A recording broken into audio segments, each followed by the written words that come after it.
Welcome to the Deep Dive. Great to be diving in. Today we're zeroing in on a pretty major astrological event, the transit of Lilith in Scorpio. Yeah, it's a big one. Think of this as your fast track, Yeah. to understanding this intense yet potentially really transformative period. It kicked off back in February 2025, right? And it's going to be with us for a while. Exactly, for several months. So our mission today is basically to pull out the core insights from our sources on this. And right away, what jumps out is this mix, this meeting of two powerful energies. You mean Lilith and Scorpio? Yeah.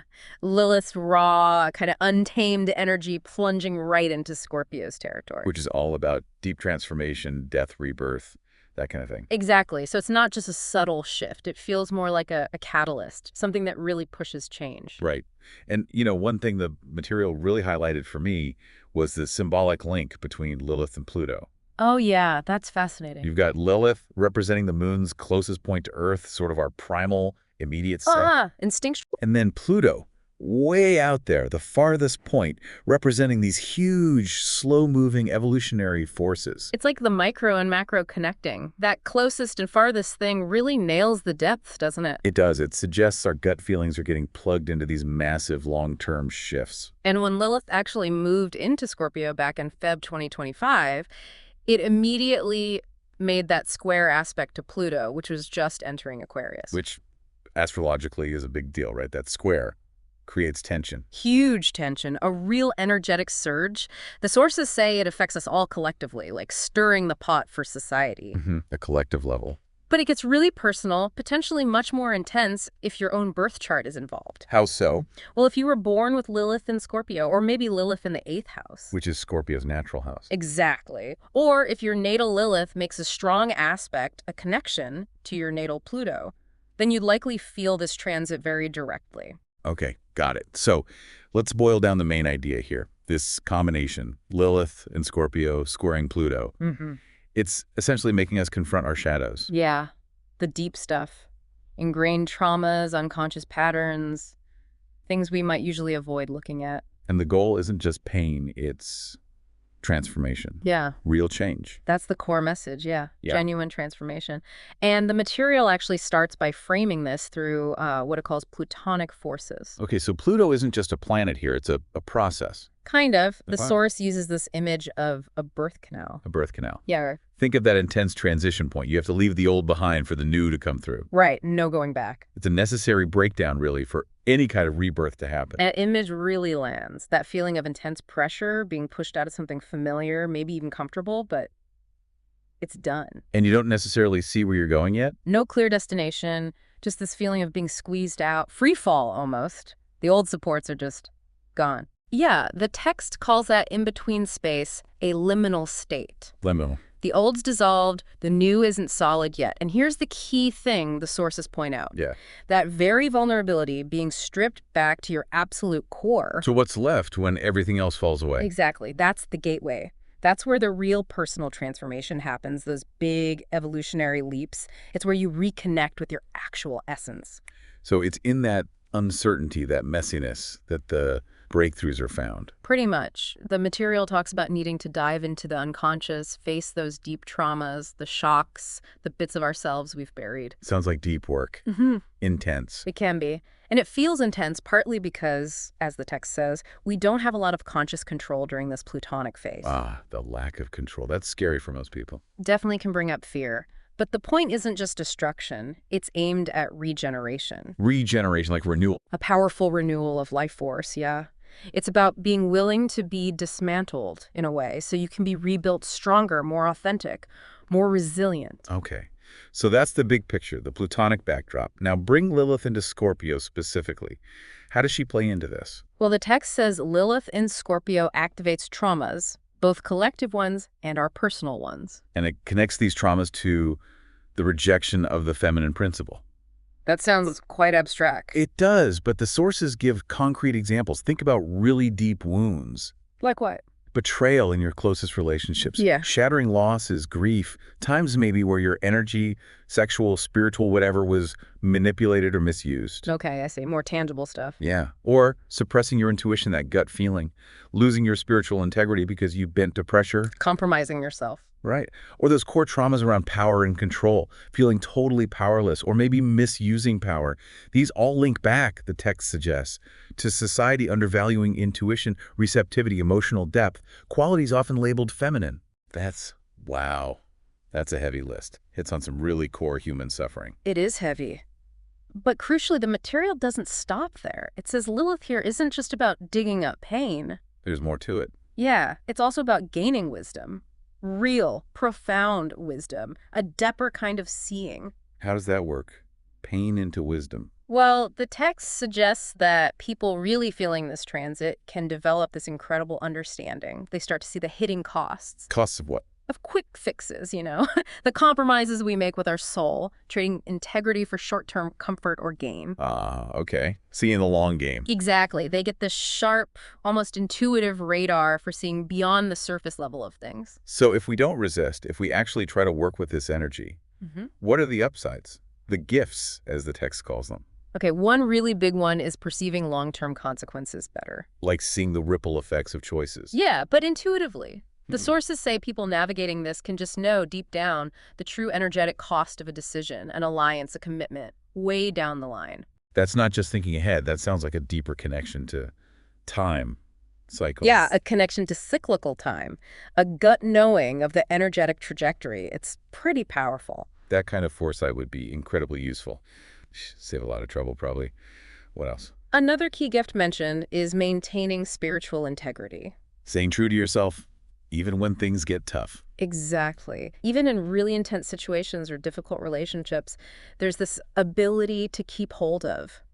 The text calls it an inviolable core of soul sovereignty. Soul sovereignty. I like that. Staying anchored in your own truth, no matter what's swirling around you. That's it. A really solid inner resilience, self-trust. Okay. And there was a third gift mentioned, something about change itself. Yes. This links back to Scorpio symbolism. Think of the serpent shedding its skin. Right, the classic Scorpio image of transformation. Well, people strongly influenced by this transit tend to go through these shedding cycles more often and more intensely. So transformation becomes more frequent. Yeah. It's like Lilith here acts as an accelerator for those natural plutonic changes, which might otherwise happen more gradually. Huh. An accelerator. That's a great image, like stepping on the gas pedal of personal evolution. Kind of. But the text is clear. This faster transformation, it comes with a price. There's always a catch, isn't there? What's the price? More endings, more goodbyes, more experiences of loss, simply because you're changing faster. So you outgrow things more quickly. That's exactly how the source material puts it. People with this energy strongly activated often find themselves outgrowing relationships, jobs, situations, beliefs, faster than the people around them might. I can see how that would be challenging. Emotionally tough. For sure. But it's presented as a natural consequence of that rapid inner growth. And what about that point? The idea of almost seeing the end of something before it even properly starts. Yeah, that's a really interesting one. The text makes a point of saying this isn't about being cynical or negative. It's not pessimism. No, it's framed as wisdom. A kind of hard-earned wisdom rooted in deeply understanding life cycles. So it's like intuitively grasping the whole arc of something. Sort of. An unconscious awareness, maybe, of the lessons involved, the natural lifespan of a connection or situation, and how it might eventually play out and conclude. Wow, okay. And thinking collectively again, this transit reminds us, what? About decisions. That every choice has an energetic cost, Yeah. a weight. We need to be really conscious about potentially losing parts of ourselves if we chase, say, quick success over staying true to our core. Prioritizing integrity over immediate gains. Yeah. And that theme of endings leads to another really important message from Lilith in Scorpio, according to the sources. The value of clean endings, conscious conclusions, knowing how to say a proper farewell. Yes. The text contrasts that with how we often operate, doesn't it? Leaving things messy, unresolved. Totally. We tend to leave loose ends, maybe to avoid confrontation or discomfort, but it creates these energy drains, these unresolved ties that just keep pulling on us. I remember the analogy used, like a frayed thread. Exactly. That image of a frayed thread just constantly unraveling, leaking energy, it really captures it. Whereas a clean cut. A clean break, a conscious ending, allows for healing. The text argues it's one of the most powerful things we can do for our own energetic health and moving forward. Makes a lot of sense. Yeah. So faced with this potent energy, how do we navigate it? The sources lay out two basic approaches, right? Yeah, fundamentally two paths. The first is rejection, resistance. Just trying to ignore it, pretend it's not happening. Pretty much. Trying to push it away. But the text suggests life often has other plans. Meaning these energies tend to show up externally anyway, through events, confrontations, often in ways that feel quite disruptive or painful if we haven't acknowledged them internally, like swimming against a really strong tide. Okay, so resistance isn't really the best strategy. What's the alternative? Acceptance, the constructive path. Consciously choosing to work with the energy. Yeah, embracing it, engaging with it constructively. And the material says this can lead to really positive outcomes. Like applying it in specific ways. Exactly, and feels like therapy, healing work, the arts, spiritual guidance, anywhere that requires depth and transformation. Sure. It's about channeling that intensity towards creation and healing, not destruction. That fits. Acceptance leading to deeper self-understanding, and then maybe being able to help others through their transformations. Absolutely. The text notes that many people with this Lilith placement strong in their chart often do find their calling in helping professions. Why is that? Because they often have this innate ability to see beneath the surface, right? To understand the hidden dynamics, the emotional undercurrents. It makes them really insightful guides for others going through deep changes. So wrapping things up, the overall message seems to be about courage. Definitely courage. The courage to face the shadows, to let go of what's old and outdated, even if it's comfortable. And to handle that uncertainty, that liminal space we talked about. Yeah. And really respecting life's cycles, both the growth and the necessary endings. It comes back to those key questions the material poses. Right. Like, are you willing to go through some short-term pain or discomfort for long-term freedom? Or are you ready to release what's holding back your growth, even if it feels really familiar? Those are the core challenges and the opportunities, really, of this whole transit.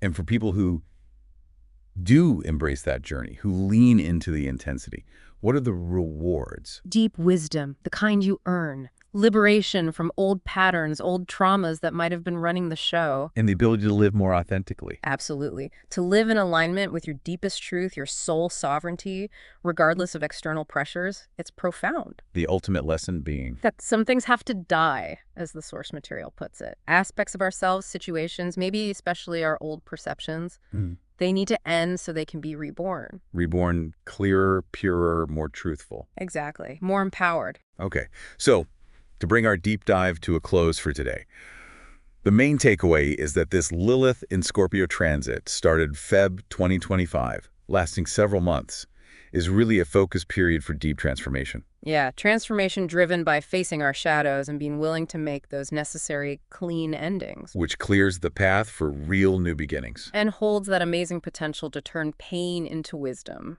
To build real spiritual integrity. Leading to a more authentic, empowered life. That's the promise, yeah. So on that powerful note, here's something for you, the listener, to really mull over.